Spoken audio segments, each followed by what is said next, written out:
You're listening to the We Are Libertarians Podcast Network. Find all of our shows at wearelibertarians.com. You're listening to the We Are Libertarians Network. Learn more at wearelibertarians.com.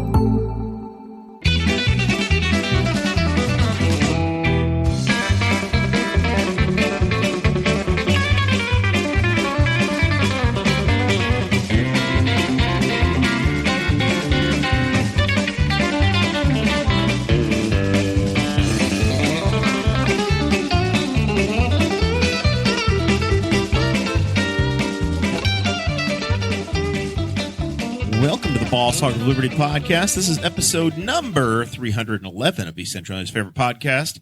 I'm Jeremiah Morrell. Today I'm joined by executive video producer, audio engineer. I don't know what else other titles we want. He's our head diesel mechanic, Zach Burcham. Terrible at all of the above named positions. You get paid commensurate to your value to the show.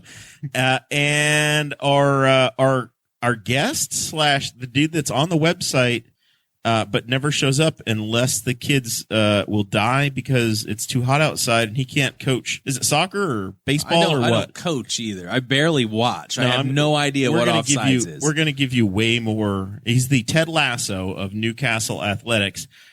City Councilman Aaron Dicken, everybody. How y'all doing? Is that good, Ted Lasso? Sure. Just barbecue sauce, man. This show today, what do we got planned? We're going to talk to Aaron about how he won his election already. I have the world's worst printer, and my eyes are over 40 years old, so trying to actually read the notes that I prepared. It's on cardstock, so you obviously are out of paper. Are a nightmare. It's just because you're here. I printed it on the most premium paper I could possibly print it on. We're going to talk about what the city council does. There were some allegations thrown around that we should do better at being city council people, so we're going to ask Aaron about that. City budget's been called into question. I hear he has something to do with that thing. I would like to have somebody fix Riley Road and the speed limit problem that I perceive, so maybe we'll talk about it. 2 weeks ago, we did a show, talked about the Hamilton County Library and John Green's book. There's news on that front. And turns out in Indiana, you're not allowed to just jump in any Power Wheels Jeep you want to. That can be a crime. We're going to cover all that and more. This show is about our lives in rural Indiana. We're here to push your boundaries and make you think as individuals. Sometimes it provoke you, other times it make you laugh, but hopefully you'll always learn something new. Zach, what did we learn in the Patreon edition today? Oh, it was a long meeting. You've been traveling. I have. And just hitting all of the places that your wife can come up with on a map, even though you get a sticker. I mean, yeah, you really don't take her anywhere, though. I literally have a book of places she's been now. I've been running. I've set the trap, and she's fallen into it. And many ways. And you visited Mark Brim. Yes. It's worth it. Listen, there's videos in the Patreon group. If you join Patreon, any level, whatever, you just join it. Shoot me an email tonight or a message tonight, Jeremiah at Boss Hog of Liberty, or just Facebook message me. Say, hey, I want to hear about what you guys did in South Dakota. I want to hear about your trip. I want to hear about Zach and his big adventures coaching. Join the Patreon, any level. That's where we share the extra stories, go the extra mile, and it's how the show actually gets paid for because there's no such thing as a free lunch. It was a nice long Patreon this week. Patreon.com/BossHogOfLiberty to sign up. If you do $50 or more each and every month, you are an absolute all-star. Those people are Christy Avery, your Norwex dealer up in Fort Wayne, Indiana. But Newcastle's her second home. She once tried to park right there at DL Couch, invented a road when she was visiting the OYO. Not the best parker, but God, she's a great woman. Did not know, each word was something I wasn't expecting in that sentence. That's the second time I've seen somebody's read a sentence that said, "No point did this sentence I know what's about to happen next." Yeah. Every word of it's true. Zach knows. I was there. Well, we were all waiting. We were all waiting at the OYO for her to show up, and she's trying to get a tow. It snowed that night. John Phillips, Andy Moore, Buick GMC, our car concierge. He'll get you a truck. He'll get you a GMC Terrain, a Buick. What's the current Buick now? The Enclave? Enclave, Encore. Are they still making any car? They make a pretty sweet station wagon, people. America needs to get on board. I think it's like a lacrosse. It's pretty amazing looking. The Lucerne. Does it have wood paneling on the side? The Riviera. No, it looks good. It's hot. All right. The Regal. I think they do still do a Regal GS. Is there even. a Regal? All right. Yeah. John can get you any Buick. Any Buick that exists, John can get it for you. You don't even have to be old. No, it's listen. Dakota's already been through one. Yeah, he's already Dakota hit his Buick phase, and he's back in the GMC era. And of course, John is running for city council here in Newcastle as well. And Anthony Meyer, who when I was on my big road trip, he's a truck driver, runs all across the country. He was telling me where to get all the grease. He's like, listen, you need to go get ribs at the That's awesome. Petro station in northern Iowa. You have to stop. I'm like, I'm not. It's amazing. There are people in Newcastle that can't give you a good recommendation for anything in Newcastle. And they lived here their entire life. And Anthony Meyer can probably give you 25 recommendations like per state. Yes. It's spectacular. Yes. All That's right. a skill. So we thank each and every one of them for their contribution. Without Dakota to hold me down today, guys, this may be a 6-hour episode. I don't know. Let's do it. I drove for 26 hours. I did 3,500 miles of driving. And this may go all night because I've got so much to say. Councilman Dicken, welcome back. Hello. Yes. Thanks for having me. I'm glad we could jot this down because, not having an opponent, I'm just kind of like keeping to myself a little bit. You don't have any outlet anywhere to go? No, I really don't. Anywhere to Don't have a cloud to yell at. I mean, that's what I'm really looking for. Are you the old man that can yell at a cloud? I literally am, and I'm now at an age where I'm willing to accept that that's who I am. Last year, I was like, nope, that's not me. Nope, I am that guy. Well, you've been bald for quite some time. It's true. Or through our entire friendship, you've been ballically challenged. I know. Or you're stealing valor and you just shave it, and it's really not true. We'll never know. I mean, we would know if you... I mean, I let it go a little bit, and I think I look a decade older. If I go like 3 or 4 days, it gets a little stubble because it is noticeably darker around the toilet bowl. You have to be a hat guy. Yeah. Have been. So, no opposition in 2023. Were you hoping that somebody would run so that you could have an outlet? Were you just looking every day on the Indiana Secretary of State's website, refreshing, going, still nobody? I was trying to recruit Republicans. Do you have to check the website, or can't you just look out your office window and watch them walk into file? I was going to say, exactly. You can watch them file. Exactly. It's on the opposite side of the courthouse, but I've kind of looked through You the have door, the cameras windows, everywhere. through the doors there. I've always said from being a year or two into it, because there has been a learning curve, and preparing for this show, I'm like, man, my mind has come a long way in how I think and process the things that a typical sitting city council person deals with. But I thought, it's going to be a litmus test. I don't need to put out a survey, see how I'm doing. We'll see, in 2017 or 2018, sorry. Whatever year it was, 2019. I'll get there. 2019. How long have you been holding office? Yes. I'm finishing. This is year 8. So, last city election was real weird because I think there was only 2 contested races. And I was uncontested then, and thought, okay, well, either people are apathetic or confident, and I'm not sure which. I thought, okay, surely, with Clay running for mayor, there's going to be somebody that's running for my seat. And nope, come to find out, either people are really unhappy or don't care, or are really happy. Maybe the Democrat power base is just so strong in exactly is it the 5th? It's Ward 5? Ward 4. Ward 4. In Ward 4, it is so intense that nobody dares. Nobody would dare run against you. It could be. You run the trash trucks in that side of town. Although I will say your constituent service has been meh, because my yard's been dug up 2 or 3 times, but it's actually never fixed the problem. I still have a water feature in my front yard. Seriously? Yeah. Swear to God. Yes. Well, I'm glad. I'm still waiting. Once we get in the thick of this part of the show, I'm glad we'll be able to touch on that. It's. Brenda Kreider is in here saying, "Did you get your yard fixed?" She was in here before you even mentioned that. She was like, "Did your yard get fixed?" Brenda's on. Just got the.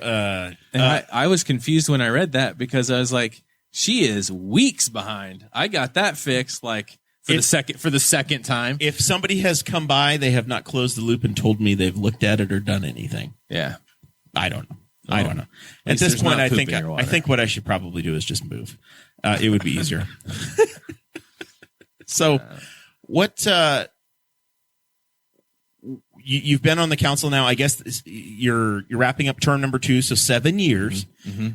You're a grizzled veteran now. No hair. Yep. You're on cough drops. Yep. You're drinking heavily. Obviously.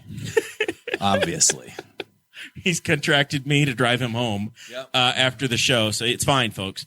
What have the accomplishments been? You signed up to do it again, so you want to continue. Yeah.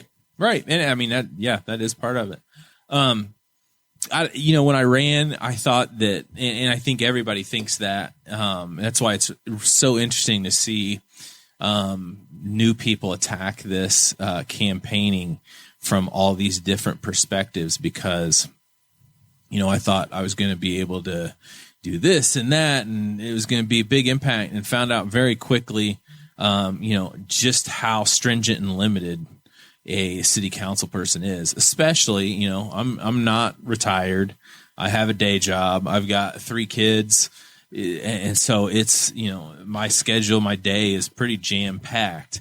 But I learned this in my time on the Memorial Park Board, mm-hmm. was that there were some people, some members and some other elected officials that had all the time in the world to do things. Yeah. And as a park board member and as a city council person, it sometimes it almost does feel like it's designed for a retired person, because you can only give so much time, so much effort or whatever. Yeah. And it could be a full-time job if you let it be. Right.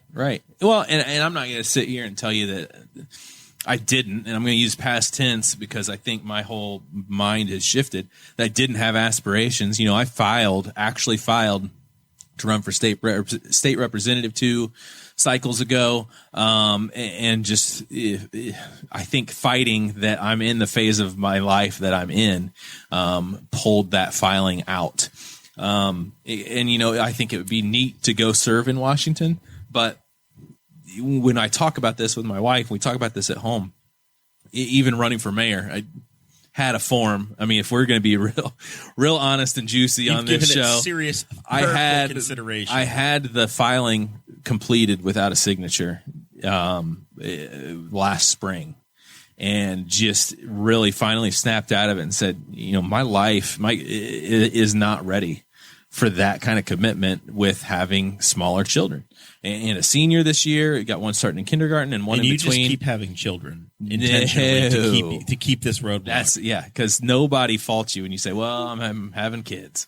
So, I mean, there is that. But in spite of how packed it is, and I've tried to pull back a little bit here recently just as a life refocus for me personally, looking back at, how far downtown has come, historic preservation, my hands have gotten dirty writing grants for the Murphy building, like doing new windows there, having open houses downtown with. That is the Corey Murphy building down in Indiana. Miles and Broad. Murphy, which I think is his great grandfather, personal friend of Abraham Lincoln, actually.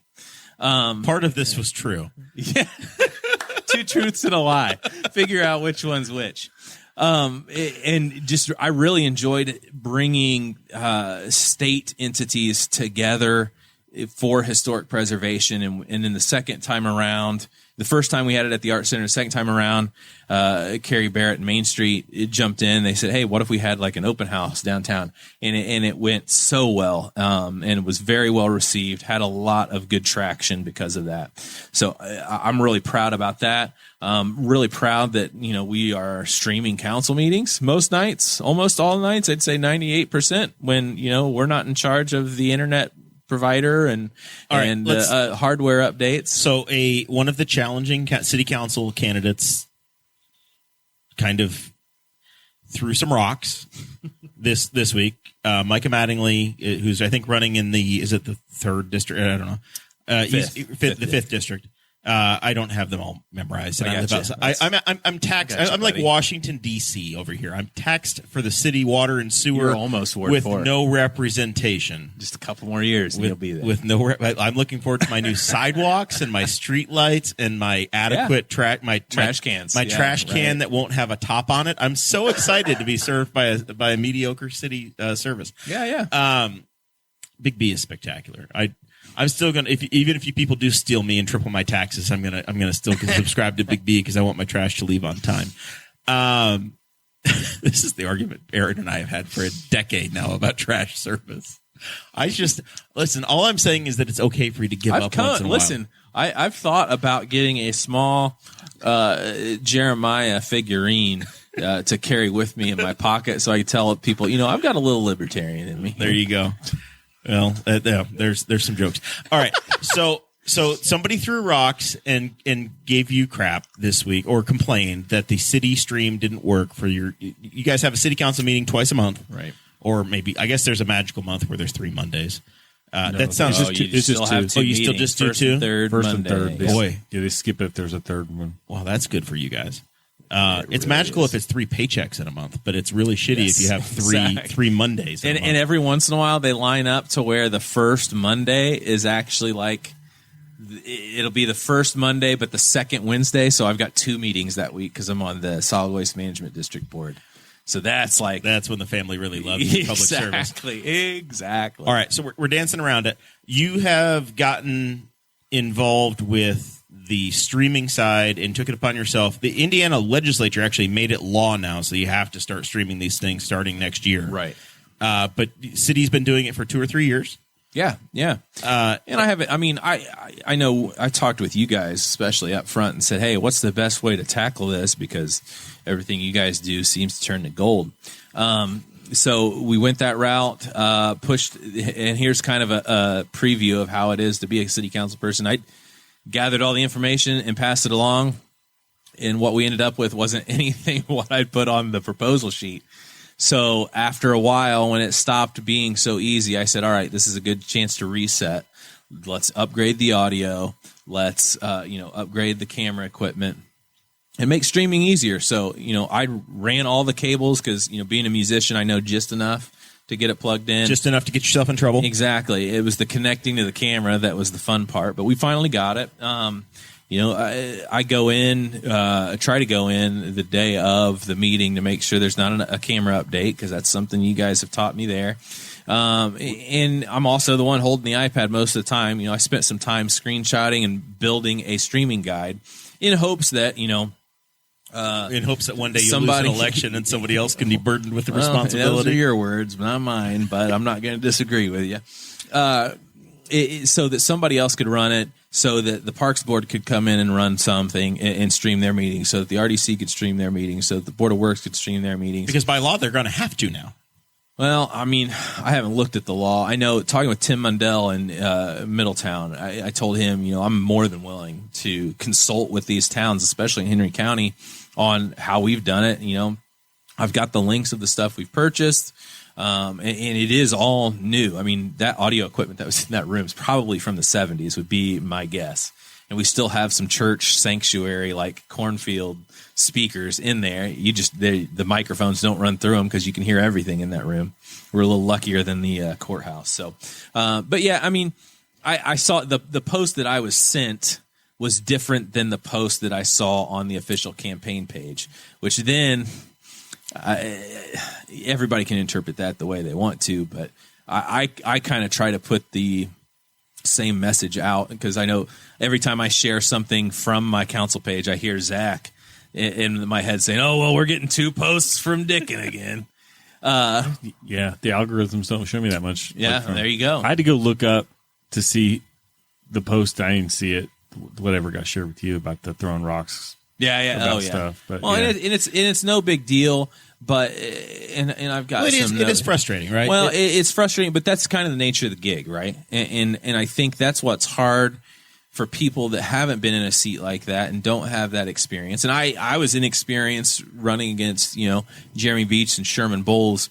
Sherman Bowles, a 47-time mayor. Yes, and actually, I had a conversation with him this summer. Went out to his house, sat and talked, and just shot the breeze. It was really fun. But you don't realize, and I've tried to say this multiple times, even in elections that I'm not running in, the people that you're chastising, you could be sitting next to and having to work with. And the people that you're, basically alienating some of your electorate, you're going to be serving them.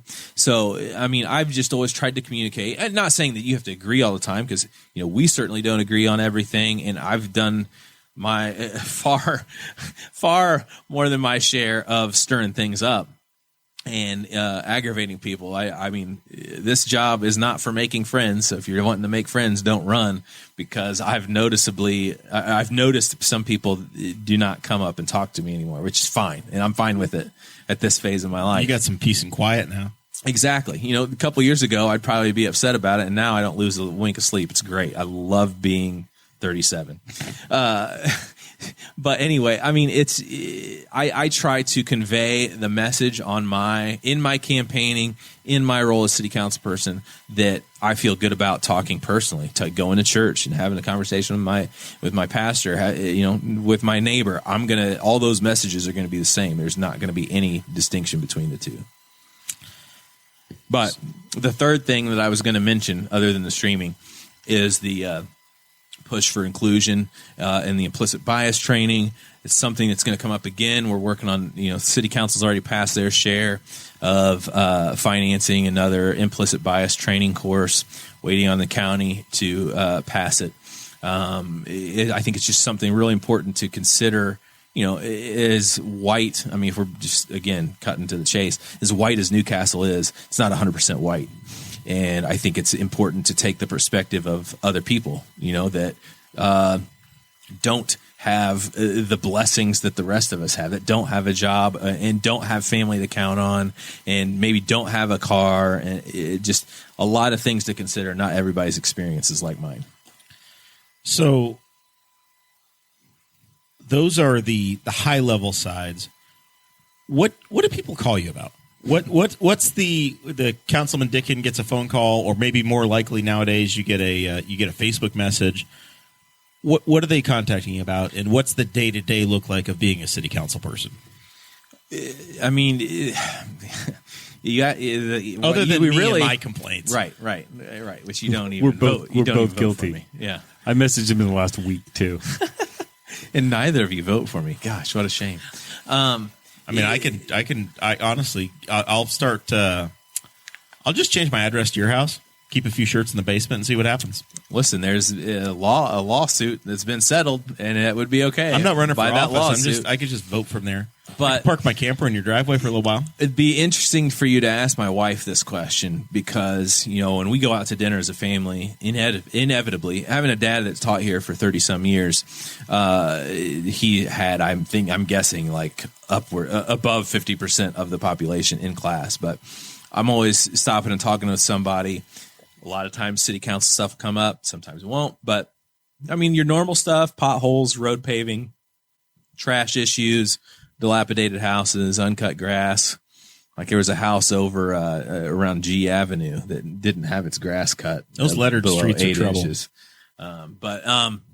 Anyway, but then there's some higher level stuff. Some stuff that is city related and some that's county related. So, I mean, I've always told people, yes, I'm in a specific representative of a very specific district of our community, but we're a small enough and tight enough knit community that you should be able to feel comfortable bringing, any concerns to me. So, I mean, race issues have come up. Some bias issues have come up. County roads have come up. And so a lot of what I see my job as, actually just did it yesterday, made an introduction, for somebody tackling addiction services and homelessness.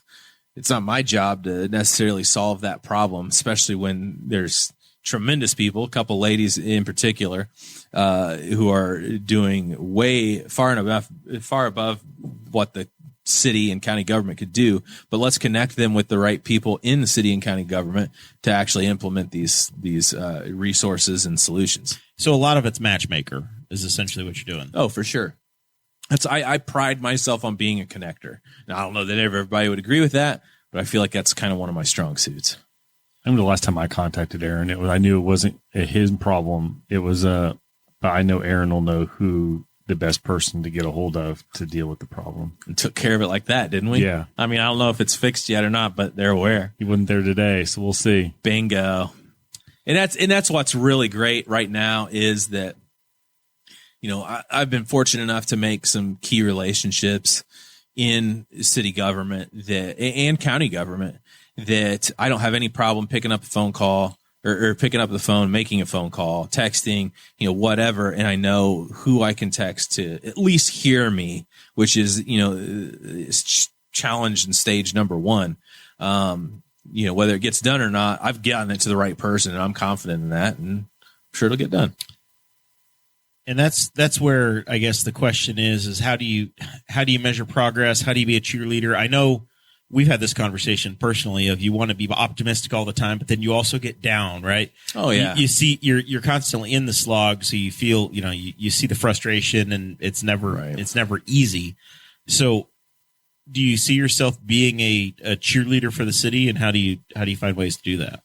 Oh, for sure. And you know, understanding that I come from a generation who couldn't get out of Newcastle quick enough. And I mean, I think you would again agree, your graduating class, like, let's get the hell out of here and not look back. I mean, would you agree with that? Yeah, not a lot of them. Yeah. I mean, there's a contingent around, and some of them I'm surprised they're around. Yeah. But there's a bunch of people. Like, I have a twin brother who is not here and by choice. Jared. Yeah. He's still close enough to visit. I get real excited. Not close enough to cut his mom's grass, but he's close enough to visit. I get real excited when I see people come back, and I've seen that a lot in the last few years. And that, to me, honestly, that's a measuring stick. Like, people want to come back, and it's usually people that want to come back and contribute. So, I mean, yes, you're exactly right. And my wife has caught it more than anybody else. I'll come home from some meetings and say, all right, let's sign the letter. I've got the letter ready. Just whenever I'm ready to print it and sign it, I'm out of here. And then there's some meetings and I'm like, we're not doing enough. We're not doing enough. We gotta, let's take the next step. Let's run for, you know, whatever. Are you telling me you have a resignation letter just on the refrigerator? I actually don't. It's just in my, mind. It's just a mental, it's just in my mind. But it's I think everybody quits their job 10 times in a week in their head. No, 100%. But I think that is the evidence of a true leader is, you know, you don't want somebody that's going to sit and necessarily, I mean, this is kind of double-edged sword. You don't want somebody who's going to sit and enjoy their fruits of their labor excessively, I guess, is the caveat that I'll put in. You need to have that experience and enjoy the here and now, because the good old days, Andy Bernard, are happening right now.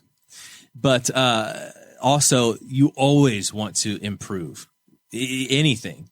In the last couple of years, you know, there for a while, I was trying to get people to tell me their resolutions in regards to the city. So sometimes it worked, sometimes it didn't. But the last couple of years, I've said, you know, this is the year where Newcastle needs to work on herself. You know, let's infrastructure or park. You know, let's not have any big project. Let's not do anything new. Let's just really invest in what we have, our current assets. And you can have that position as a city council person, but can you actually can you drive that conversation? I think you can, and that's actually something else I wrote down was something that's really stuck with me from you, actually, is that at the very least, on your worst day in this position, you have a platform. You know, I've tried to keep that in mind in everything that I do, because when you do get down, you have an outlet, you have a platform to make a case for it. So anything that I bring to the table at a city council meeting is that it's a pitch. You can't, there is a disconnect between projects. You can bring something to the table, but I mean, as a city council person, it's not your job to implement it. And so that is one of the biggest challenges is how do you see it through without, you know, I'm a receipts guy. So I saw a post the other day that, you know, the city council hasn't challenged the budget and it hasn't challenged the administration, haven't done this. you know how many headlines are out there about the city council micromanage? Is the city council micromanaging, or the city council at odds with the mayor? We've done our share of questioning, but to what end? I mean, you have to be productive. You have to get along for the common good, and so that's the challenge and the teetering of it. Is yes, bring it to the table, but how do you implement it? I've gone outside of my job description. And like I said, I did a grant application through Indiana Landmarks because we knew the Murphy building needed new windows. I got my hands dirty and listed and said, we don't need to pay anybody to do this streaming stuff. We don't need to pay $90,000. Like, let's order the stuff. I'll put it all together and make sure it works. So, I mean, most of the time, right? Most 99%. But it's hand sanitizer. If you buy it on the outside, it's hand sanitizer. It's still not going to work 100% of the time, right? So, I mean, it's there's a disconnect. The budget. This is where I don't understand. And this is the block and tackling, the meat and potatoes of the job that I wanted to get into. Is you guys, the basics for the people that don't follow city government every day, is I'm much more in tune with county government than I am city government since I'm underrepresented. I believe that the council writes a budget or approves a budget each year, or does the mayor do that? Well, and that's just it. It's not the meat and potatoes. It's the side course for the city council. I mean, from my experience, and it's, I've got the definition of what the city council does, and it's not the budget. I think it's a misnomer because the county council does the budget. The county council does the budget, and they're very good at being transparent. Well, I think they're very good at being transparent, and it's probably because I'm having conversations with the people that are involved. But for city council, you don't have really any input on the budget. The budget is presented. You vote yes or no. The numbers you get are very limited. It's not incredibly in depth. And I know the insurance item is on this list here, on your notes. Every other line that I can read of the printing. And I know that it's a hot ticket item, and everybody not everybody, but people that are running are using it. And I've told people, look, if I was running, I'd probably use it too, because I want any advantage that I can get if I'm running for office and I want it. Now, the difference is I would be saying, I am going to do this. I am going to do that. Not they should do this and they should do that. I'm going to assume that that's my chair. But the budget, you get a figure in the line item. Using insurance as an example, that's an executive branch discussion. It's a personnel issue, whatever. They know what all amounts from all these different places go into that figure. City council does not. So, I mean, I've asked the question recently, does this cover, and just because of your day job as an insurance job, I know the type of question that is, does this cover our expected costs for the year? And I mean, if you're asking that question on the record, you would assume that the answer you're getting is worthy of being on the record. So at least that's why I ask the questions I do. Sometimes I ask questions on the record that I already know the answers on, because it's a little litmus test of my own. And sometimes that's taught me way more than anything else. But that's the hard part. I've voted no on a couple budgets because I think in a community like ours, public transit needs to be bumped up. We need to have longer hours, more routes. Parks, I hear all the time that's the pride of our citizenry is the parks. They want to get out and enjoy them. So we need to make sure we're doing what we are. And they are. I mean, they're fabulous. And when they said, well, you can't do that, you can only pull down items. Well, I voted no, and it was fine. Well, the next year I got three of my pals to vote no with me, and chaos ensued. Because if you they didn't adopt a budget. We didn't adopt a budget in that meeting. If you don't pass a budget, you revert back to the prior year's budget. And given inflation and all of that stuff, it's not good for anybody. We got a budget passed that year to get out of it. And I think that was kind of a wake-up call for a lot of people in terms of organization and communication. What's going on throughout the year as the budget's being prepared, I can't speak to. I always thought, if I was going to run for mayor, I'm going to have conversations between the mayor and the clerk treasurer. Yeah, and hopefully, the department heads. I think the clerk treasurer's having those conversations in terms of, what you spent this year, what kind of big items do you have coming up this year. Hopefully also with the insurance company, like, hey, what's this year going to look like? What all pays into this line item? Because that line item pays several different things, all insurance related, all health insurance related specifically. But you have to take that total in aggregate in order to cover your expenses. Otherwise, you end up $1 million in the hole for this year, and that's $1 million in the hole for that year. That's what we keep hearing, is that it's in debt, right? We keep hearing the phrase from the Morgan for Mayor campaign that the insurance fund has been negative, and it has been for for years. That's owing ourselves. We're in debt to ourselves, and I see Brenda. I've talked with Brenda quite a bit the last couple years. Brenda's the current and retiring clerk treasurer. Yes, thank you. And she has been willing to listen to me, willing to dig in. I know she is having those conversations with department heads. I mean, that's honestly what it takes to make sure your budget's good for the year. I mean, we can't go make more widgets to cover, a special project. And unfortunately that's the case. But here's the thing, Councilman. My taxes have been raised. My local income taxes have been raised like 3 times in the last decade. Right. Once for public safety. We had another one where it was to pay for the jail, and now we've got a third time coming where it's going to be for 911. I think it's got a fancy name that we keep talking about that I keep forgetting. PSAP, the PSAP tax. Yeah. And in July, maybe in June, the Courier Times had this big story where they came out and they talked to every city council person and said, "Hey, how would you vote on this thing? Because you're not off the hook." Apparently, Aaron corrected me between when I made the show notes and when we actually started this discussion.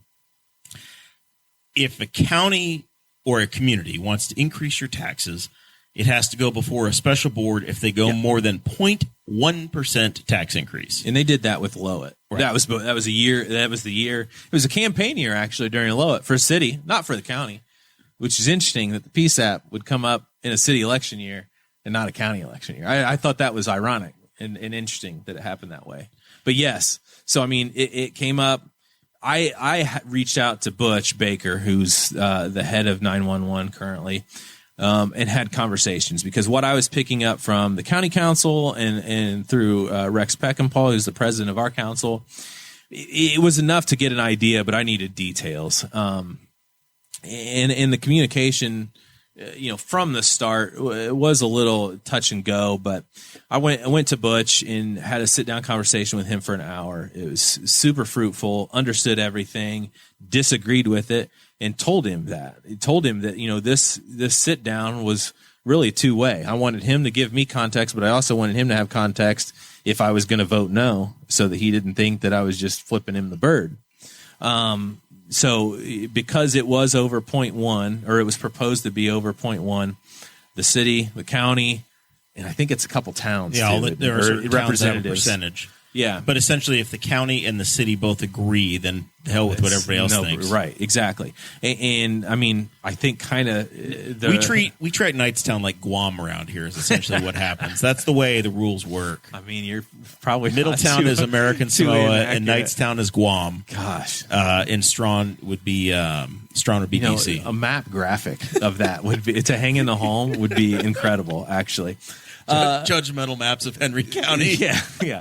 So I think the conversations were that, city council, I think the vibe we had put out was that, we weren't all into that. I think there may have been a resolution or was going to be a resolution. Because, to be quite honest, the 0.9 was getting them, I don't have the figures in front of me, 10 years, maybe 15. I can't remember. It was enough time for them to put together a contingency plan for sustainability. And to me, that seemed good enough. I don't know why they would go for 0.1, which is just a 10th higher or 100th higher just to bring in. It seemed like they wanted our heads on the stick as well. Which it should be. They went from creating 4,800 feet of runway to 4,850 feet of runway. Yeah, exactly. Right? That's the difference that it was going to do. And that's what I actually asked a couple county representatives. I said, if you're bringing us in, why wouldn't you just go for 0.12 and make sure this is good for a while? Let's just be done with it, and we'll, everybody will hate us, and it'll be done. Nobody will have any money left at all. No, but this issue actually specifically, when I was talking about running for state representative, I knew the property tax caps were hot just from my conversation on city council. People that have expensive property don't pay that percentage. It's affecting nobody else.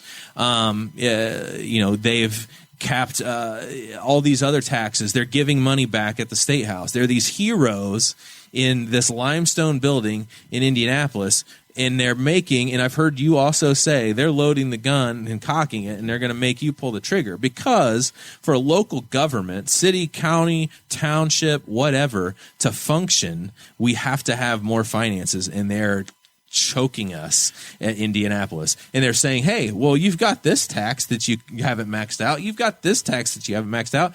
You just need to max out all your taxes, and then you'll be fine. But they're not going to sit in the grocery line with the people that are voting. I'm going to sit in the grocery line with the people that are voting. And that conversation is not one I'm going to want my kids to hear. So that was a question that I had, was that, are you satisfied with the way we fund local government? I mean, because not the hey, do you get enough money, but the method we do it. Right. We have this came out today. Lieutenant Governor Suzanne Crouch is running for governor, and she wants to eliminate the state income tax. Beautiful. Right. So that's her plan, but it doesn't say, I don't know if she's going to eliminate the county option income taxes that are there. Right. Or if it's just going to be another, hey, we're going to get rid of the state tax. Yeah. I don't know how this works, right? Is 8:00 the threshold? Yep, you're for good. The show? You're good to go. So you're going to cut income tax, which sounds great. I actually just told my child, who's going to be 18 in January, going to vote in this gubernatorial race. We were talking conspiracy theories and how much. Actually, I think he had said something about, I trust this more than I do the landing on the moon. I said, don't tell that to Buzz Aldrin, because he'll punch your lights out. But I said, I'm not worried about the moon landing. I'm worried about my taxes. So, yes, should Hoosiers have their money? Do Hoosiers know how to spend it better? Yes. Are Hoosiers going to pay to pave their roads, to fix their clean water delivery infrastructure? Hell no, they're not going to do that. Why would they do that? That's the government's problem. But we're all doing that through user fees. That's not through the income tax. Well, not through specifically the income tax. Our roads are getting paved through a user tax. But what's the user fee going to actually go to? I mean, theoretically, if it's in a non-reverting fund, as this came up a couple meetings ago, if it's in a non-reverting fund, it should go right back there. But if you've strapped a local government in all these other different ways, it's not going to be good. And again, on horse and shining armor, this gubernatorial candidate is going to ride off into the sunset, a hero, while the people that are shopping groceries with their neighbors are just getting meleeed because, fix my road. Why are you taking all where are my local taxes going? Why is my road crap? Why is my trash not getting picked up? Why does this? I mean, why does my front yard leak? Yeah, exactly. I mean, honestly, so the state's sitting on, I don't know, what is it, 8 billion still? 9 billion? $4 billion. Billion here, billion there, nobody knows. Yeah. And so they're going to mandate that you separate the storm water from the sewer water, but what good happens, luck signing that check on your own, buddy. What happens is that they won't really say how much they have until the last possible minute. Yeah. There's a projection, and they're like, well, it could be 7 billion, but we won't know until the projection comes in, so we can't. They have a long session. They meet in January, but they won't really make the decision until April of that year, and then have a 10-minute conversation and say, here's what we decided to do. Well, and that's the way I've seen the budget process work in Indiana for a decade. And I think I shot a text message to Representative Criswell, and I said, hey, something to consider for next session. The state mandated the stormwater separation project, unfunded, because unfunded mandates are fun. They put the fun in unfunded. When I bought my house 10 years ago, my sewer and water bill was about $28 a month, and I think it was $109 when I just paid it. Oh my gosh, it's insane. And that's my mom calls me twice a year, and she lives in my ward. I have to have one vote to get elected, and I'm not sure it's going to come from my family. But how about some funded mandates for clean water delivery? What can the state do? They always tell us that those billions of dollars are for a rainy day. Well, guess what? It's a effing rainy day now. In not just Henry County, but every county that's outside of Marion County or Hamilton County or, the donut counties. Donut counties seem to be doing fine, and that's total judgment, by the way. I have no foundation to make that statement on. But, all of the rural counties are just the roundabouts struggling. Are coming. The sign of a county doing well is how many roundabouts you have. And I know we're getting roundabouts in Henry County. It's going to be the cavalry is coming. Okay, right. Our status symbols are on their way. I'm ready. We're getting one. I don't mind. We're getting one at Shenandoah, up in front of Shenandoah on 36 and and is that Road. Is that for real? Yeah, NDOT's got it. Yeah, they're doing it. What are they going to do with the house? Not my problem. But it's coming. There's a house. It's going to surely be offset. There's a house like 8 feet off of the road. It's going to be offset.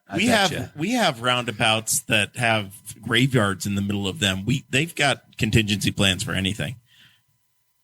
We put a windmill in the middle if we need to. They can do whatever. I mean, that's an idea. It's the county flower. Maybe a statue. I don't know. A memorial. But, I mean, I went kind of on a rant there, but I think at the heart of it, this is very real. And you can't have a conversation with anybody in Indianapolis about this because just like some of the candidates that were on stage at the presidential debate last night, they're all super polished. They all have their canned statements. I remember asking Brian Bosma, all of 8'3" of him, at an AIM legislative dinner. I said, why don't you come to Newcastle? Let's grab a steak sandwich at the Ice House and talk road funding. Now they'll say, and Senator Leising told me, our former Senator Leising, told me, the state's got all this money and they just want you to put your hand out. So they want you to beg for it, is basically what she's saying. They want you to beg for it. They don't know their districts well enough to know what is needed. They rely on us, but they're also putting us on the hot seat to make horrible. I mean, I don't fault the county. The county had a terrible decision. Do we let 911 go under? Or do we raise taxes? That's the shittiest decision that you have to make. That's literally the Russian roulette game. Exactly. Load the gun, you pull the trigger. And one of the decisions means that EMS won't come to help you after you shot yourself. Yeah. Or you're going to get hold music. You're going to call 911. Yeah. You're going to get hold music for 5 minutes.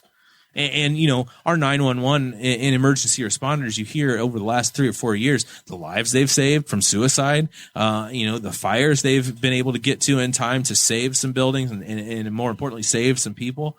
I mean, it's stroke victims, heart attack victims. It was hard. Yeah. It was hard for me to tell Butch that this isn't the way to do it because the county years ago, under a completely different administration and council, really had Lowett dollars. City council, and this is, kudos to our finance committee, but the city council has used our Lowett money for capital expenses, which are not normal occurrences. They're big ticket items that would be hard to pay for otherwise. That's the stuff you use the Lowett for so that your budget can maintain and stay the same. So, because the Lowett money is not guaranteed, right? Or it's filling a gap. Right. In theory, as we've had perfect world, right? As we've had all of the ARP, the American Rescue Plan money come in, those are things where you want to do big projects that don't continue to require money down the road when that money runs out. Yeah. No, that's definitely one way to think of it. The ARP money is just weird because, from inception to today, the regulations have gotten so loose. We could probably buy Band-Aid. Well, I mean, Band-Aids would kind of make sense because they're health related. But, I mean, you could buy almost anything, fund anything with the ARP money at this point. And guess what? I'm pretty sure it's use it or lose it. Yeah, it's free money. Got to do it. All right, so let's talk about city ordinances. This is where you first got in the crosshairs of young Dakota Davis on this program. Would do it again in a heartbeat. When you tried to ban smoking. Yes. In a public place. In a public place. We were going to have the first Boss Hog smoke in outside of a city council meeting, and then you backed down because Dakota scared you. Oh, did I? I think so. Oh, that's the way we remember it. Man, again, I think you figured out it was already illegal, wasn't it? Again, 30-year-old Aaron Dicken and 37-year-old Aaron Dicken are two completely different people. I would have been so calm and cool, and I enjoy a cigar every once in a while. But all of my resolution pitches, ordinance pitches, whatever, have been in my mind. And again, this is something to think about on both sides of, whether you're an elected official or not, have been what I think would improve our community. So actually on city property, you can't smoke, and that includes the parks, which kind of tackles what I was going for. So we can't smoke on a sidewalk, outside a bar, at the town tavern. Sidewalks. Actually, I think the health department, well, maybe that's just restaurants. You have to be 25 feet. You have to be 8 feet away or whatever. You have to be so many feet away from the door. Yeah. State law says you have to be a certain distance from Maybe the door. that's it. But if it's city property, it's supposed to be illegal. Now, again, the conversation we've talked about. Sidewalks are city property till it comes time to pay for them. Oh, that's true. That's true. Grant money.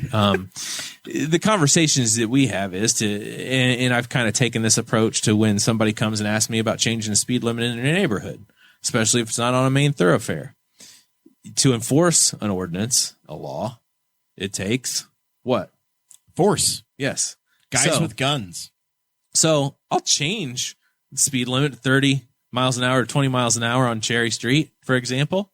But if nobody's there to enforce it, what are we really doing? I think we're making, number one, we're making people feel better, which I think does account for something and is valuable to a certain extent.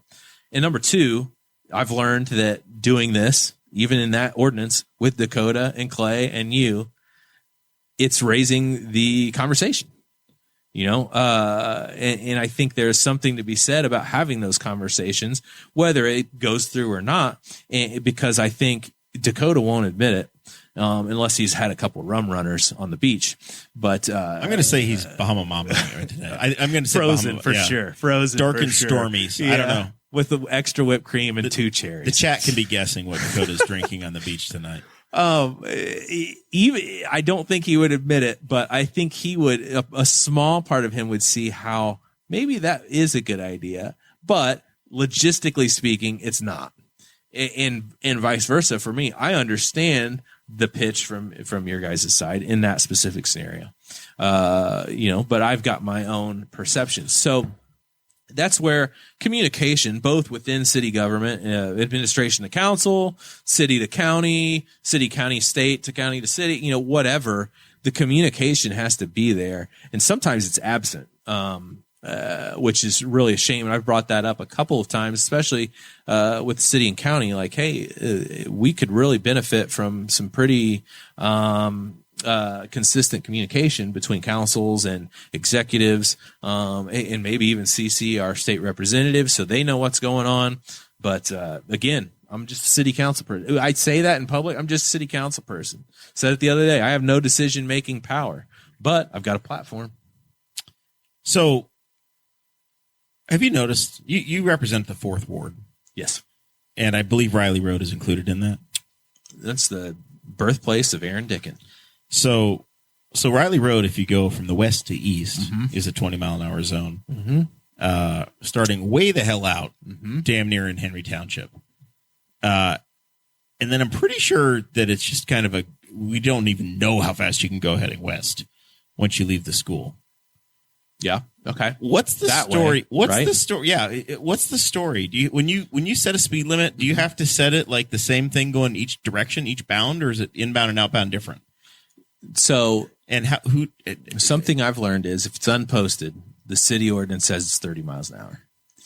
Now, posting is a little different because if you're coming from west to east, you see a 20-mile-an-hour sign either before you go down the hill at around Kovacs, or you're coming up the hill heading east.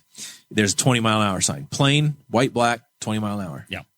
And then the next sign is 20 miles an hour when children present. And I brought this up. We can speed up unless there's kids there. Now we can speed up to 30 and just stay the hell out of the road. I had a full-blown conversation with the assistant police chief, Justin Wardlow, who I will praise up and down, left and right to any stranger, because he is one of the best communicators, one of the best leaders our city has. We're incredibly lucky to have him and his family in Newcastle, because the leadership quality, it's just hard to find. But had a conversation with him, and he stated that it is 20 miles an hour. Now, you had posed the question, is it directional? And that kind of came up at the last meeting, because at the gateways, I could see if you're coming into town on Grand Avenue or whatever it's called out in the county, if you're coming into town, I could see, hey, we need to trigger down to 30 miles an hour. But if you're going the opposite way and you're leaving town on Grand Avenue, you're going to have that trigger up. Now, it'd be interesting to color code those zones and see if that's how it works. I'm not a traffic engineer, and there's a certain... But you're tasked with the deciding. Oh, for sure. And so when I've changed... Because if you go Main Street, right, this is all around Riley Elementary School, which is your alma mater, so to speak. Bulldog alum, check in. If you're heading southbound past the school... Me too, yeah. On Main Street, I'm pretty sure you have to be, once again, damn near out of the city before you're allowed to go 30 miles an hour again. That could be. And again, some of this should need updating. Or it is like the zoning, okay? And I know we've got zoning in here as well. I was just told the other day that zoning hadn't been updated since the 70s. And so because it's a big project, it's a big undertaking, the key is you don't have to be the smartest person in the room. It doesn't have to be your idea. You just get it to the right person. So city council is ultimately deciding on speed limits, on zoning, and they've got different committees and boards to advise them, but it's ultimately city council's decision. The zoning board approved a rezone in a residential area for Little Caesars, and I thought that was a bad idea because of the foot traffic and the car traffic and where it was located. To me, in my mind, it just didn't make sense. And I had people living in that neighborhood, residents, reach out and say, hey, not for this. So it doesn't mean it's going to pass, but you have to rely on the police department. You have to rely on traffic engineers. You have to rely on the street department to advise you on this. And I think what's most important, and I know that some are putting out there that, when's the last time you've heard it from your city council person? When we've changed the speed limit, I typically try to go and knock on doors. We had a parking. We wanted to remove parking from one side. That was suggested. I went down the whole street and up the other street and took survey, and it just wasn't. Why are you asking me that? It wasn't important to them, the people who it would affect daily. So I think whether you're passing through there or not, it's going to more effectively in that scenario impact the people that live there every day. So why not take that into consideration when you're making that decision? So when I report back as a committee person, traffic committee, have not changed off of that committee. And I'll tell you what, there's no winning. There's no winning when you're on the traffic committee. But that's where the real power is. That exactly. Is in the city traffic committee. Right. And you're just always going to get calls. It's important to ask the people who it's going to affect. So now that we got our non-answer on if you're going to fix Riley Road or not, I'm gonna bring that up, and I'm gonna bring the yard up literally tomorrow. The city has been working on adding in your time. They've added some recognition for some making this city more bicycle friendly. Where you painted the little guys with the sombreros on the road. Yes, we have a walking path that almost gets all the way down to Woodbrook. Yep. It was promised that it was going to get all the way down to Woodbrook, and the hundreds of people that are overtaxed down in that area. Yeah, and you know what? I think that was state funded. I think that was a state grant, and it's almost like the state didn't have enough money. It's weird. It didn't quite work out. Just a few billion short. Are these things going to happen at some point? Are there intentions to make more walking paths, more trails, more accessible things? As I've traveled the country in the last year or so, it's been really cool. We bring our bikes, right? Yeah, and it's hey. we go to Petoskey, Michigan, and I have 20 miles of a wheelway that I can ride on my bicycle, and we can go to the ice cream shop. We can do whatever. Oh yeah. Are there ways that the city can try to be more accessible to make that happen? Most importantly, and is it a priority, I guess? I mean, priority is relative, I guess, depending on who you ask. I think it's an important part of the conversation. I mean, you guys can't tell me that you haven't been driving down State Road 3 in the middle of winter and seeing people walking the big slopes that the plows have made along the side of the road, either walking to work at a restaurant. I see folks walking from the city, and this is why I ask all the time. It's not entirely about me, but the fact that my neighborhood comes a few hundred feet short. Right. But I see folks from Newcastle walk to Walmart to go to work every single day. That's common. You see workers running up and down the State Road 3 corridor every single day that are trying to just simply get to their job or get to school. And whether it's the environmentally conscientious or it's the people that don't have a choice and they're wanting to check in or clock in for work, that part of it is irrelevant. The most relevant part of it is how can we safely get these people from point A to point B. State Road 3 is a main thoroughfare. There's a lot of activity on State Road 3. I think it's hard when you're working on a project with the city. And I know our regional NDOT, a couple of those guys are really great communicators. A couple of those people are. But it's kind of changed. And that's what's hard is I think I remember them saying 2023 at one point was the goal. And now I think it may even be 2025 at this point. But they are trying to incorporate some sort of walking path, sidewalk, whatever. And it doesn't matter to me, right? Like do you remember when they were putting in the walking path around that end of the city? People were so like, that's not a sidewalk. Like it's a place where people can walk safely. Became a walking path because it was asphalt. Yes, exactly. Which I will point out again. I admit, if you're on a bike and you're running, it's actually nicer than a sidewalk because if you cross 100%. Raleigh Road in the middle of his ward, the road between there and Baker Park. Woof. There is a street cut or curb cut for every single driveway. You cannot wheelchair, bicycle, whatever. You're not doing it. You're going to be in the road. No, so that path is actually far superior to this. Right. And I get long-term life, whatever. But yeah, just a point to bring up. The sidewalk on the other side of Riley Road, if you are a kid riding home from Riley School, you're either in the road or you are hitting a curb every 80 feet. Oh, not even that. Like every 10 feet. Yeah, right. Down and up, down and up. Yep. It's awful. And I walked to school a lot when I went to Riley. And there's no sidewalks from your house. I think, were pretty nervous about it and we live pretty close, so it probably wasn't that big of a deal. But I think actually the Sproulses lived in the house a few down from me, and I know more than one time I think I slam dunked her clothesline. It'd be Tom and John's mom. And I heard a knock on the window, and I saw a shaking finger. So, I mean, I think it's really important on that aspect for safety and transportation for people that need that. On the other hand, just like the parks, I'm seeing that our trails, whether it's the Wilbur Wright Trail, the Rose City Trail, whatever, are one of the bigger draws. I mean, Trojan Woods, the skate park, it's all right there and connected. Is a big draw for our community, whether you live here or you're a visitor. My dream, and I know these conversations existed for a while, was to connect to where people could go to TS Tech or Boar's Head for work and on a walking path or bike trail. I always thought it'd be cool. We don't have a canal, but like those railroad bikes. To have the Armory turned into a brewery. This was before it was what it is now. And you could have a trail along the railroad. I mean, that's the kind of stuff that people are looking for in a community like ours. So, I mean, I think it's growing, much like pickleball. I mean, I think we could stand. I actually sent a map with an area circled downtown to a couple of people that are historic preservation minded. I said, I mean, what would you guys really say if there were 4 pickleball courts right here downtown? And they liked the idea because it's a hot sport, and I think it will be usable regardless.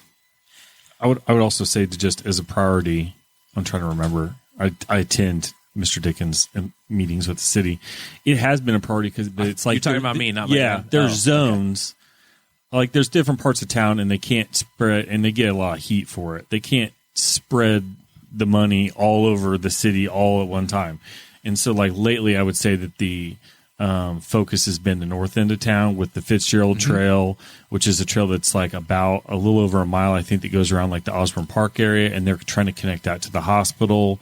And so that's been a very specific thing that they've been, I know Rex, I would say that's kind of Rex Peckinpah's baby, where he's been wanting to get these sidewalks to connect the hospital to the school, and so that is a thing that I think as they can, they are trying to continuously do it, but they have to be very selective about where they can do it, because it's like, oh, if we give every ward this much feet, then they're all going to get like 100 foot of path, and it's not going to go anywhere. As opposed to we can go put 500 or 600 feet somewhere else and get something done. And that's the goal, right? Connect south side, east side to the west side, north side, and then you're looking at connecting communities. Like, how can I go explore Knightstown on my bike from my home in Newcastle? I mean, that would be great to do it that way.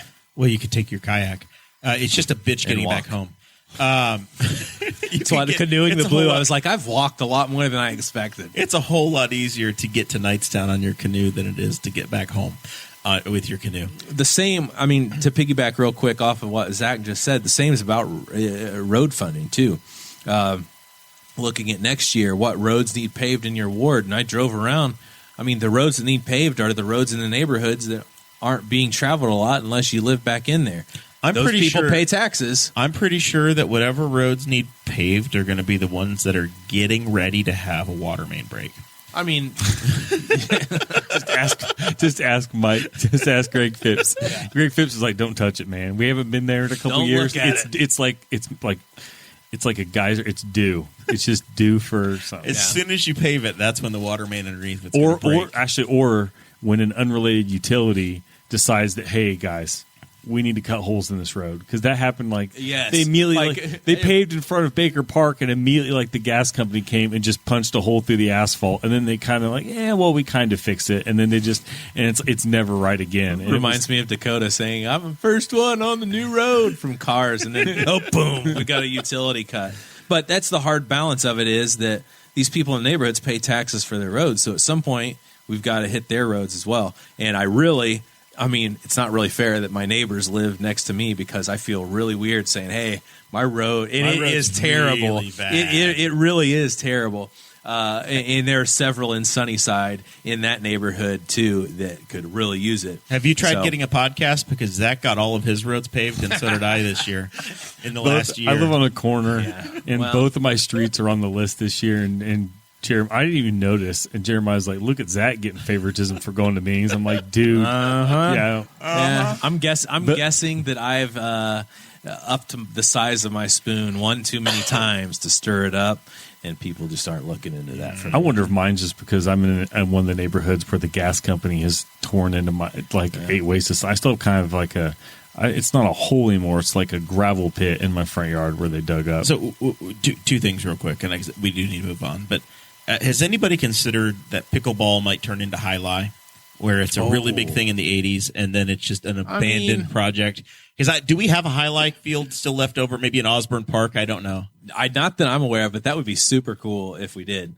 So when I played tennis in high school, you can Google high lie, JAI, and it's not the beer. No, not the beer, not the microbrew. When I was in high school, we ragged on the pickleball players all the time, because we'd come out to tennis practice and there'd be chalk lines all over the tennis courts, and we have to pour our water on it and use our foot to scrub it off and whatever.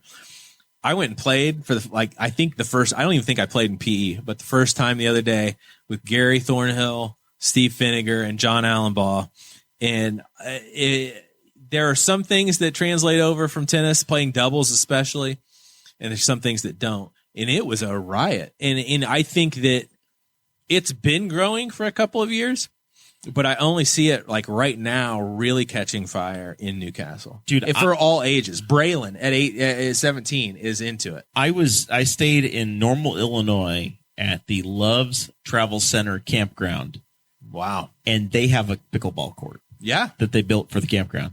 It is the thing. It's the amenity people want right now. It is. I just wonder if it's going to go away. I mean, here's the thing. If it goes away, guess what? you've got a really great foundational pad for something because else. you know it's flat, you know it's smooth. Yeah, I was gonna say that's what I think about the old tennis courts at the high school. Like if they wanted to build something on that, it's pretty much already started. They could just build on that and it'd be fine. Yeah, I was gonna say if you put some downtown, then just like convert, like it's Newcastle, just make them basketball courts. Bingo. If you don't need them anymore, and then we do like basketball lives here. So any comments on the State Road 3 project as far as the candidate Clay for mayor, Morgan for mayor, has been talking about ways that the city can try to affect local businesses and help them out and help them weather the storm that's going to come. And that comes, I think, from seeing what the State Road 38 project, what kind of impact it had on our community. And what's hard is, the meetings that I was in, it did not happen like I remember those meetings going. They weren't planning on a Buick yeeting itself off into the middle of the river. I'm thinking downtown, but yes, also that you can't control certain things like people that are going to send it. Greenfield drivers, man. Yeah, exactly. But for the 38 downtown project, the way I understood it was going to be closed in sections, basically making downtown still, travelable and accessible. And they shut it completely down, and it was awful. So yeah, absolutely. I mean, I don't disagree with Clay. Like everybody's got to be on the same page, including NDOT. And really, yes, it's your city. And I think Mayor York had gone to bat more than once and actually toe to toe from one that I drove by and saw during the 38 project. You've got to, stand up for the city of Newcastle and the community and the business owners and the travelers and, everything trying to get from point A to point B. So even though there is that, you're also somewhat beholden to NDOT because they're the one that's funding the project. Now, again, we've got some really great communicators. And I think it seems as though the little that I've been involved in, everybody's on the same page and everybody's trying to work together, which is great. And so now, yes, what can we do as a community to prepare for this? But again, you've got to kind of take your calls from NDOT. So Mike Broyles is talking about crack, but I think he's talking about roads. No, he's talking about pickleball courts. He's talking about pickleball courts. Yeah, if you knew the drama that the city council dealt with the pickleball courts resurfacing, which I think is finally fixed. It was nice out there when I played. Yeah, but like good. At one point, I had a drone shot that was actually not even meant to get in. I was at the new skate park, and it looked like the pickleball court had been duct taped back together, and I think that they were struggling to get the installer to come back and deal with their product. And I think it was sent to somebody who found out that it could spell help with an exclamation point. Allegedly. I don't know who that would have been. So anything else on the city council side you want to cover? No, I mean, I would hope that people think that I'm accessible. Are you in the phone book, sir? Yeah, yellow pages turned. No. Information's on the city website. I'm always accessible through my Facebook page, at Primo, wherever I happen to be, walking to Kai's, school functions, whatever. And I hope people get the idea that I'm considerate regardless of whether we agree or disagree, because that is what it takes to actually weigh an idea. You have to consider all sides. You can't just ramrod your way through. Now, to quote Darren Jacobs, and I was looking for a way to get his name in here. Comrade. Yeah. To some extent, I've been voted in to represent people, and they trust me because of that. But at the same time, we got to be considerate and have that communication. And so, reach out to your representatives, city, county, state. Like, that's what they're there for. It doesn't mean you have to be rude, but just communicate.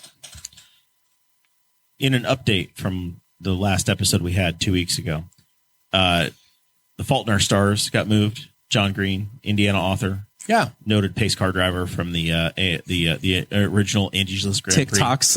TikTok celebrity, Indianapolis realtor. I believe he was trying to sell a house in Irvington this week. Yeah, and also a guy that can do a 30-minute impromptu speech on tuberculosis. These are all things from his recent what's TikTok. he say? Brother to Hank Green. Yes. Yeah. Brother to Hank Green. His book got moved by the Hamilton County East Library Board.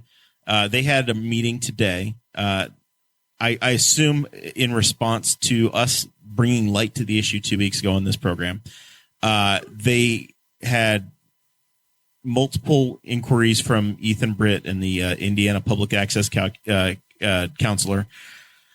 They canceled 3 executive sessions this week. They changed their meeting time by 3 hours, and they had a couple of members meet with their attorney in a local coffee shop and kind of got their hands slapped around for that too, potentially. Solid. They did decide to pause and rescind their policy that relocated all of these teen books. So now the librarians, I believe, have to move them all again. The poor executive director, I was watching the lady desperately trying to get some clarity because she could just hear that she had been thrown into an absolute nightmare for sure of trying to do the will of this board and deal with the public and the outcry. Because because it's a library board, right? And they all of a she sudden, is when you going to have be 300 easily people accessible, show up, not the board. Yeah. Spectacular. But I think the Boss Hog bump caused them to reconsider, and they have now made this book available again. Once again, they don't photo ID you when you go to look at a library book, and it's not behind. I know that you probably were a good boy and never went looking at the family video, but it's not behind the Western style gates. Gosh, what a throwback.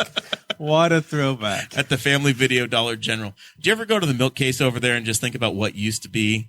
I haven't, but now I'm going to for sure. Not the milk case. I think it's like personal care items. I think you're right. I've been maybe the like cold twice. stuff's on the right. Yeah. It's where all the jams and I'm just jellies amazed are kept. that they don't think they're for real. Like, I mean, this doesn't exist anymore, I bet. But like, there's some kid's just not going to walk over and try and find an anatomy book somewhere in the nonfiction section and hope that it's got like nudie pics in it or something, or go through an old National Geographic. They're worried about John Green's book. Well, what I love about this, and we had a conversation about this at my mom's house, and I had to figure out a way to work that in too, because I think both my brothers are watching, but Wes is in the chat. My mom does not have a Facebook. She communicates through my father's Facebook, and now apparently my brother too. But my favorite thing, and what I find the most admirable in people, is what was John Green's response when they said, "Hey, we're moving your book back."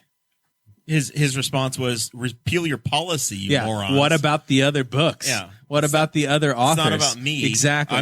I have a voice, but just repeal your stupid policy. Because to the letter of your policy, you do need to ban my book. Your policy is stupid, is what he was saying. Right. I mean, those are the people that I just crave to be in these government leadership positions, because it's not about them. It's not about their idea. It's not about their vanity. It's about the core issue, the core value of what's at hand. There is I tangentially paid a little bit of attention to the national GOP debate, and I thought, great, this is at 4 years we waited, and our great hope is one of these people to give us a different option, and I think this is freaking terrible again. And it's not my party, right? I'm not a Republican. I'm not a Democrat. I'm a tortured libertarian. Have not found a horse to back anywhere along the line. But you want good quality candidates from all parties so that you have a race where you go, give me some good options. Make this a hard choice because I want to choose between some good candidates. And it's just, I'm not optimistic. There's one person in DC now at this point that I'm like, yes, that person I could support, I could give money to, and I would do the work for. And I agree. Pete Buttigieg. Oh no, he's not an elected official. Jeff Jackson, the North Carolina congressman. Yes. He is. Yeah. He's a freshman. Please look him up on Instagram. And again, it all comes down to communication. Yeah. Right. Exactly. And the best thing, or something that people should take into note, because people are like, oh, he's going to be whatever. I had to look up what his party was. His chats on Instagram are not about the topics. It's about the mechanics of how dysfunctional Congress is. And they're fascinating. But he's not screaming. Nope. He's not. He has his voice is ASMR. It really like he is, is just yeah. dead. Like he's like the nicest Right. guy in the world. You just want to go have a beer with him in a restaurant or whatever. And yes. in about 2 years, he'll have no job at all because they're trying to redraw him out. Good Exactly. gerrymander him out. they're of trying to charge. throw Gerrymander him his out. ass off. He's not extreme enough, and that's what I have found, and what I thought when I was, I don't watch the news all that much at all because I find it droning and negative. I try to stay out of national politics a lot because I find it droning and negative. So I was scrolling TikTok looking at clips of the debate, and I actually saw a comment about Nikki Haley. Like, you could tell she was a Democrat, but she, again, was kind of middle of the road last night. But we have now created an environment in national politics, especially, and I think it's crept down into the state house because you talk to some of those people over there, and I mean, gosh, cut from the same cloth. We don't elect public servants. We elect entertainers. We want to be entertained. We want somebody, whoever we vote for, our team or our player, to own whoever it is and chastise them publicly instead of disagree with them. I mean, to get on the debate stage for the challenging party this time, you had to promise that you would support the nominee from your party no matter what. That was one of the qualifiers to be one of the 9 eligible to be up there. You had to raise a certain amount of money, you'd have a certain number of donors, you had to have a certain polling number, and you had to promise that you would support no matter what, no matter who it was, that you would support the other people. Former President Trump didn't show up, but they all had to promise that they would support him. As That's today weird. he got arraigned on 13 I think more he federal was charges. jewelry store, right? Looking at bracelets.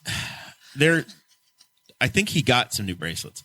I can never remember how it It's worked confusing. out. But there is a very legitimate chance that they have just had to promise, in order to stand on the debate stage, that they will support somebody who is convicted of federal crimes between now and the election. And what was it? Vivek just was like, absolutely me. I mean, me. Asa And Hutchinson- everybody else was like scanning and looking to see what everybody Asa was gonna Hutchinson say. is running as the anti-Trump candidate, and he's like, yeah, I'm in. And then he's like, later in the debate, apparently, he's like, yeah, I changed my mind. Actually, I should not have done that. I'm sorry. Oops. Didn't mean to. Couldn't hear. Hard of hearing old guy,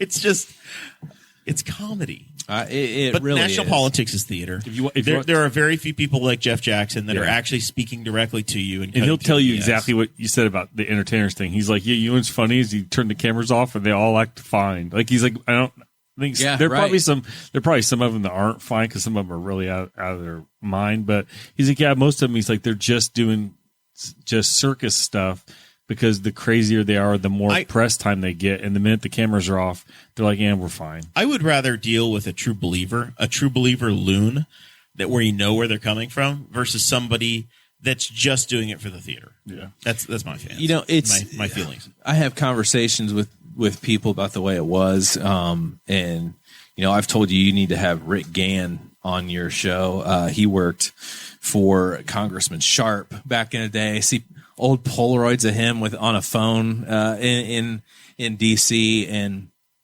it was just. I have conversations with Gary Thornhill at the office too about this, and we're not anywhere close on the same spectrum. But there's a reverence for that statesmanship that I think is just gone and traded in for this cheap, short-lived, we're all for the instantaneous feel-good moment, and we don't want the long game of it at all. Sarah Morrell celebrated her 29th birthday again yesterday, so that's why I didn't watch the debate. I didn't want to ruin her birthday by watching it. One last little news item I wanted to cover tonight. There was a story out of southern Indiana in Vincennes that a man was arrested. It was a level 6 felony. He was driving a Power Wheels Jeep while intoxicated, and apparently that's a crime in Indiana. I believe this is one of my fun facts I like to tell people. I think you can get OWI on a horse in Indiana. Like if you're moving and you're on a road and you're operating whatever is moving, I think you can get an OWI or DUI, whatever, no matter what it is. The copy says that 9:00 last night, August 23rd, Indiana State Police Trooper was patrolling on 2nd Street in Vincennes where he saw a man driving a Power Wheels Jeep in the road with no lights or reflectors. That's why. Had he had the lights and reflectors, would they have pulled him over? 51 years old. He showed signs of impairment and failed sobriety. He was under the influence of methamphetamine and the marijuana. He probably thought he was going 100 miles an hour. His eyes were this big. He didn't need lights. His eyes were dilated. Yeah, right. You could see like an owl. Do you think they impounded the Hot Wheels Jeep? Oh, I hope it's sitting next to a car in an impound With lot. a boot. With a boot on it, yeah. They just took the battery. He's driving an electric car. He was saving the planet. I mean, it's right out of a Vince Gill song. Do you guys remember the song he had about George Jones?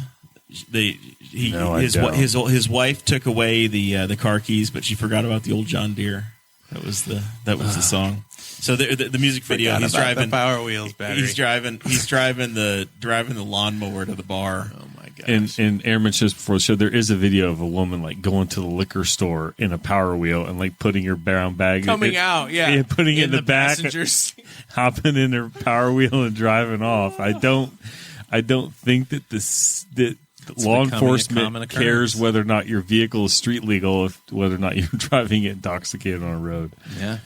See, if he had been in a boat, nobody would care. I mean, it's calmed down, but we used to have some hooligans that would run around just out of downtown Newcastle on mowers and just like terrorize the neighborhood with their lawnmowers. I'm not one to throw stones, but there's an incredible amount of mower traffic in my community. Oh, I thought you were going to say the ATVs or whatever. We have that. I'm seeing more of that too. We have the quads and the lawn with no triangle on the back. No, I don't see a license either, but a little different than the golf carts.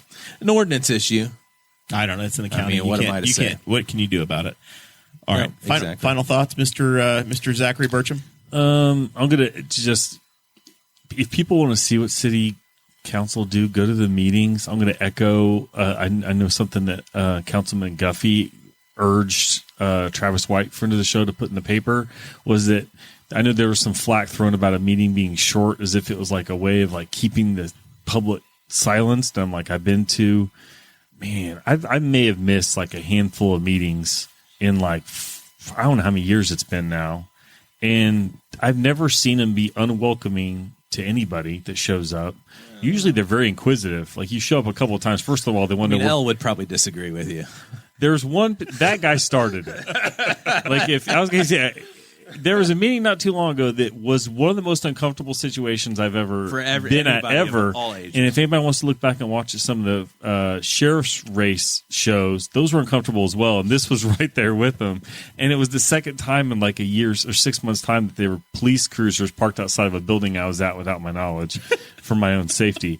But that guy started it. But yeah, but like they're friendly. They ask you what you're there for, and then I will bug different people at different times about different things I need, or have concerns about. If you go to every city council meeting for 8 years in a row, you get your roads. You get to my roads. Yeah, my roads didn't even need paved at that actually. But there's a trench through one from the gas company. But yeah, like show up to the meetings. It'll be real cute when they pave his driveway too. Yeah, that'd be awesome. Just move all your vehicles out of the way. Yeah, I legit am trying to pay attention to the meetings of when this is going to start because I have my vehicles are all parked within like 5 inches of a roadway, including a camper. So I probably need to have the camper moved out of the way. But show up to the meetings, ask people like if you see Aaron, don't bug anybody too badly, and if they're doing stuff out with the family, but you can say, hey, if you have a quick to be careful when those pavers come by because they knocked my mailbox down. Yeah, I will. My camper sits like 3 inches off the road. Like it is barely off the road. I hope your insurance agent's listening. I've got concerns. I don't even know who my insurance agent is. But yeah, show up to meetings, pay attention. You'll learn a lot about the process, and you'll learn who you should blame for problems. And a lot of times, it's not the city for some stuff. So, other than that, everybody stay cool. It is awful outside right now, but I think it's supposed to be nicer by the weekend. Councilman Dicken. I mean, Zach hit the nail on the head. I think engagement and participation is kind of what I've tried to preach here recently, whether that looks like, asking questions in an inquisitive manner, being curious and not judgmental. Ted Lasso. And just or whether it's running for office. And I'm happy to talk to anybody of any party about running for office. Talked to a Republican recently, had lunch with Chris Staten when he was running as a Libertarian, just because, to echo what Jeremiah said, we need good people in government, and I think that's important. So, but mostly, be curious and not judgmental when you come with questions. I know it's hard these days to just assume that, or to not assume that people have it out for you and whatnot, but especially locally, chances are they're not coming for your guns. So they will come after your chickens, though. You always got the zingers. I just want to give a shout out to Zach and his mechanical skills. We had our berry picking party, or our bearing packing party, before the Grand South Dakota trip. Made it all the way home. All four wheels were still on the camper. Had the temperature sensors on the wheels and the bearings. And Zach can pack a hell of a bearing. No failures the entire time. Nice. It was spectacular.